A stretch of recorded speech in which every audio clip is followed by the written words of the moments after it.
Hello and welcome, my little brains. I'm your host, Ash, and my main objective is to entertain you with silly, and some might even say useless knowledge.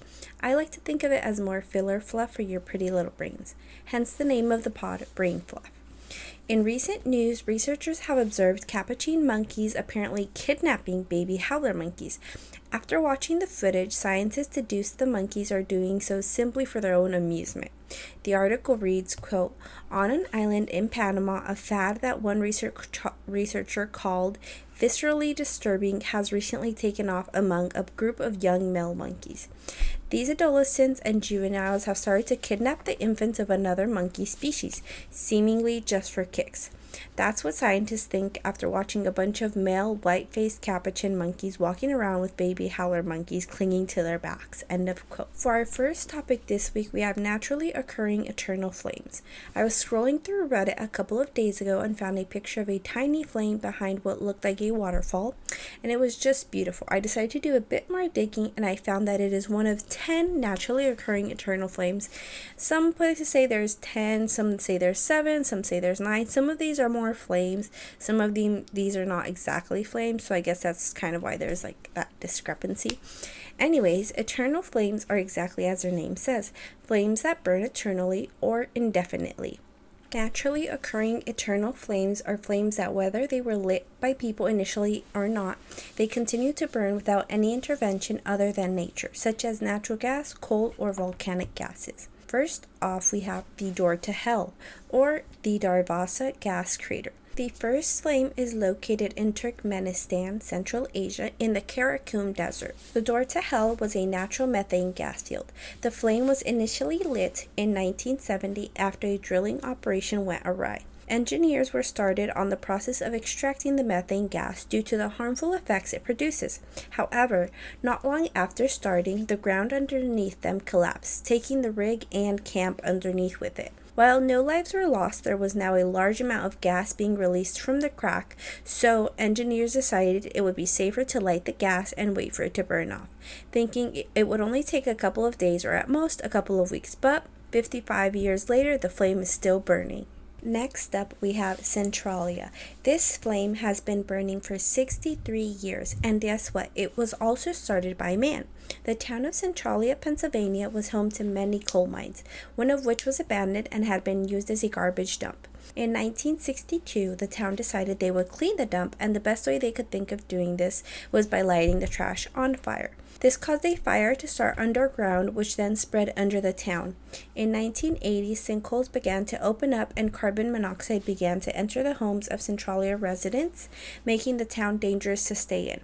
At one point, the temperature where the flame burned was measured to be over 900 degrees Fahrenheit, or 482 degrees Celsius. By the way, that's the temperature of the hottest planet in our solar system, the lovely Venus. The state offered to buy out residents' homes so that they could leave the town.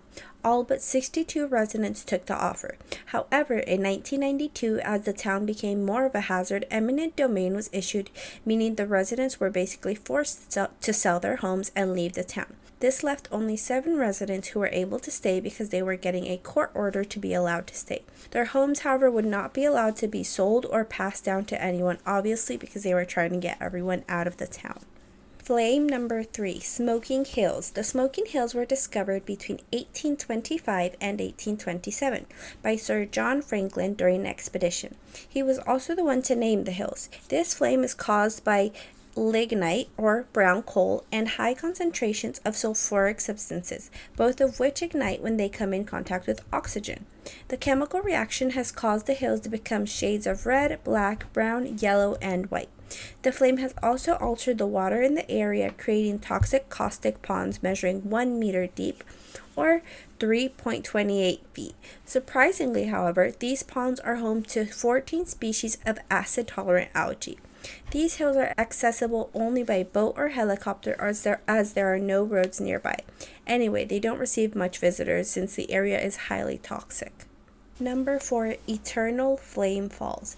This flame formed during the Devonian period, aka Age of Fishes, over 350 million years ago. However, this flame isn't really eternal as it does extinguish from time to time, either by strong winds or water. It is then relit by hikers or locals passing by. Measuring 2 feet and 5 inches, this flame can be found behind a waterfall in New York, specifically in Chestnut Ridge County Park.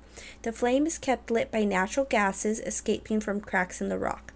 These gases usually keep the flame lit even in winter when the waterfall freezes over. Number 5, Urta El, meaning smoking mountain in the Afar language. Not to be confused with the smoking hills, Urta El is Ethiopia's most active volcano. It is what is known as an active basaltic shield volcano. Shield volcanoes are actually the largest volcanoes on Earth. Urta El's eternal flame is actually one of 6 active lava lakes on Earth, so not actually a flame, but a lava lake. Number 6, Jaria Coalfield. Like Centralia, the Jaria coalfields are a series of fires that have been burning for over a century, since 1916. The area has suffered significant environmental damage and is a danger to live in, as was Centralia. However, unlike Centralia, even with a century having already passed, only 3,000 of 140,000 families have been evacuated from the area. The total population remaining is still around 500,000. The remaining population is all at risk of the land under them sinking in due to the fires. Number 7, Guanzilink Water and Fire Cave. Water and Fire Cave is located in Tainan and is considered one of their 7 wonders. Both water and fire emerge from this cave at the same time, giving the appearance of fire burning in water. Taiwan has many fault lines. A fault line is a crack or fracture in the Earth's crust where rocks on either side have separated, usually caused by earthquakes. The Liuxing River fault line has methane gas bubbles escaping from it. The bubbles light a fire between the rocks where water also flows out. If you look close enough, you can see the gas bubbles in the water as well. We don't know exactly how long this flame has been burning, but there is a legend around its discovery. It is said that the flame was discovered 300 years ago in 1701 by a monk and has been burning continuously ever since. Number 8, Yanar Dag. Yanar Dag is a natural gas fire whose flames reach up to 3 meters high or 9 feet and 10 inches. This eternal flame is located in Azerbaijan. Azerbaijan is also home to the Caucasus Mountains, which you may know from Greek mythology as the mountains where Zeus changed Prometheus as punishment for giving mortals a spark or the gift of fire. This land is now referred to as the Land of Fire. Number 9, Baba Gorgor, Father of Fire in the local language. Another gas flame is located in northern Iraq. It was considered to be the largest oil field up until 1948 when the larger oil field, Gawar, was discovered. The flame burns in a small patch of the oil field and is said to have been burning for 4,000 years. Baba Gurgur was described as far back as Herodotus, a 5th century BCE Greek historian. Some also believe it to be the fiery furnace in the book of Daniel of Old Testament. In this story, the king of Babylon throws 3 Jews into the flames for refusing to worship his golden idol. The flame also holds significant value for Kirkuk residents as it is believed to be the heat of the flame that was used by shepherds to warm their flocks during winter. And women would visit the flame to pray for a baby boy, as in many cultures having a boy is believed to be of high importance. Yenartas. Number 10, meaning flaming stone, is not only one but many small fires also caused by methane gas. The gas escapes through various vents in a rocky mountainside. These small fires are estimated to have been burning for 2,500 years. It is believed that the now Yanartas is the ancient mountain Chimera. The legend of the Greek mythical creature Chimera emerged from this mountain. I love Greek mythology, so I have seen a Chimera. However, I didn't recall this as being their name. But a Chimera is a hybrid, usually between a lion, a goat, and a snake, and it breathes fire. I also found out that now Chimera is also used as a term to describe an unrealistic dream, a wild or foolish notion, or basically anything perceived as highly imaginative. It is also a term used in genetics. It refers to an individual whose body is composed of cells that are genetically distinct, as if they are from different individuals, and in some cases they are from different individuals. This can occur through the fusion of different zygotes during the process of development, essentially a twin absorbing the other twin in the womb. For our next topic, let's talk symbiotic relationships. Other than Venom and Spider-Man, of course, specifically symbiotic relationships in the animal kingdom. Simply put, symbiosis refers to a close, long-term interaction relationship between two different species or major organisms.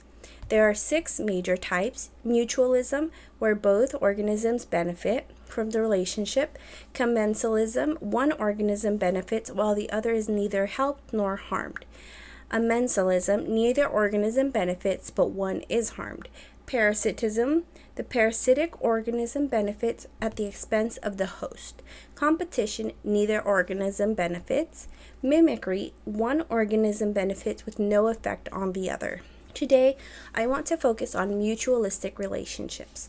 Starting off with the warthog and the mongoose. These two species benefit each other when it comes to predatory parasites. Warthogs lay down when mongooses are near them so that these mongooses can climb over them and get the ticks, eating them, of course. In return for this, mongoose get to feast on ticks while being protected from predators like birds and snakes. Side note, meerkats are a type of mongoose. I know you were all thinking of Timon and Pumbaa, but yes, a meerkat is considered a mongoose. Secondly, we have the pistol shrimp and gobies. Pistol shrimp dig holes in the seafloor that they will maintain and sometimes share with a goby. Outside the burrow, the pairs stay close together, often with the shrimp maintaining physical contact by resting its sensitive antennae on the fish. When the goby spots a potential predator, it uses chemical cues and bolts for cover in the shared burrow. The shrimp relies on these tactile and chemical cues to know when it needs to hide as well. When the goby is active, it signals to the shrimp that it's relatively safe to be outside the burrow. The goby basically serves as a type of alarm system and lookout for the pistol shrimp. Next up, we have the dotted humming frog and burrowing tarantula. In this case, the tarantula serves as a type of bodyguard to the 3-centimeter frog. Surprisingly, the tarantulas have been known to attack and prey on similar frogs, but the dotted humming frog seems to have an unknown chemical in its skin that indicates to the spider that they are not prey.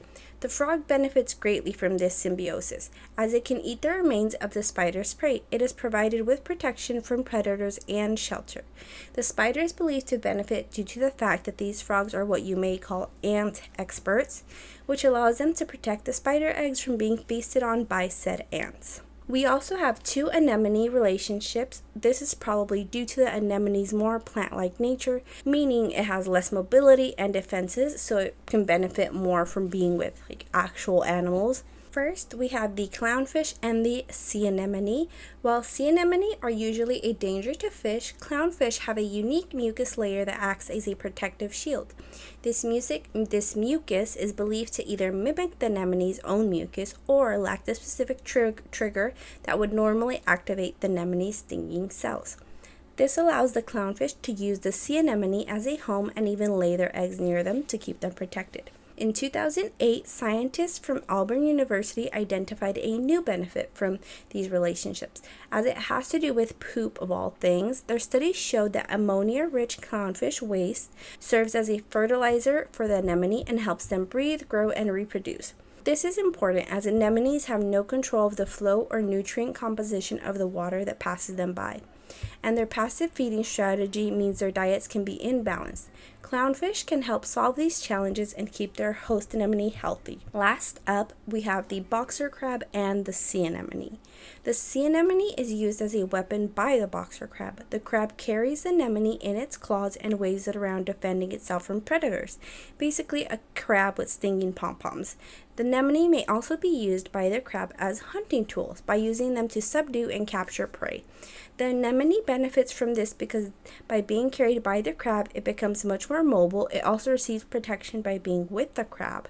They are fed simultaneously as well by being used to collect the crab's food, as they are able to eat the crab's debris. And that's it for this week. Don't forget to give me a rating, and if you're so inclined, to leave a review as well.